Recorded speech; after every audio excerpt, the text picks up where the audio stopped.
Okay, time for video number 2. This will be where we pick up from the last time. Again, we're replacing the carburetor on this Subaru Robin engine, the EH65, I believe is the proper one. EH65, 22 horse Robin engine. Again, we removed the old carburetor last week, our last view that we had, and we've cleaned the gasket material off. You remember during the last video I spoke about the small vacuum line. This is it. Make sure that this is connected to the bottom part of your carburetor. Very small piece, but you do not want to lose that connection, otherwise it will not run properly. So what I'm going to do next is I will replace the gasket, hook the throttle connections, the choke connections back up, and we'll talk about torquing the bolts down. Again, always use a new gasket. These are between $6 and $7. eBay is where this one came from. Carburetor can range anywhere between $275 and $350. So don't get sticker shock when you go out to buy one. They are not cheap, but and what I found is cheaper to replace the carburetor than do a full rebuild on one. So I will come right back as soon as we have everything sort of buttoned down, and we'll take a look at it. Okay, vacuum line has been reconnected. The bolts have been started in.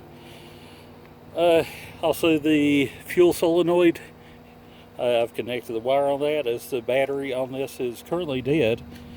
Now what we need to do is, since we've got the connections in place for both the choke and the throttle, we'll go ahead and tighten down the bolts holding the carburetor to the manifold.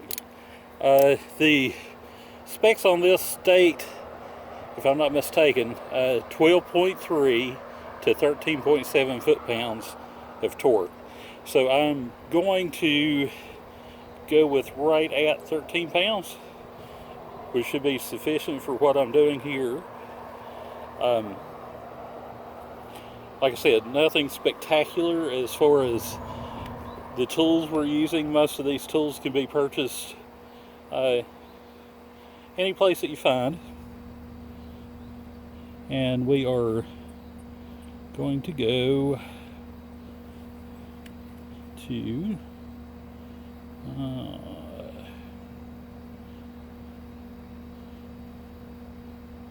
right at 13 pounds. So tighten down on one side, go to the other, snug it down, continue until it feels tight. Okay, go back to the other side, do the same, and do this until you feel the click of the torque wrench.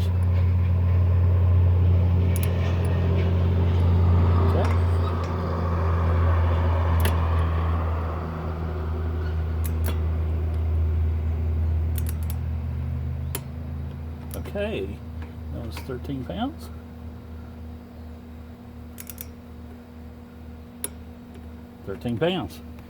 Okay, next part of the video is going to be connecting the fuel, removing the fuel clamps, hooking up a battery, and we're going to test start the engine. So fingers crossed everything is installed the way it should be. I'm going to double check the connections for any loose fitting parts. I'll double check that small vacuum hose is underneath the carb to make sure everything's still buttoned up on it, and we should be good to go.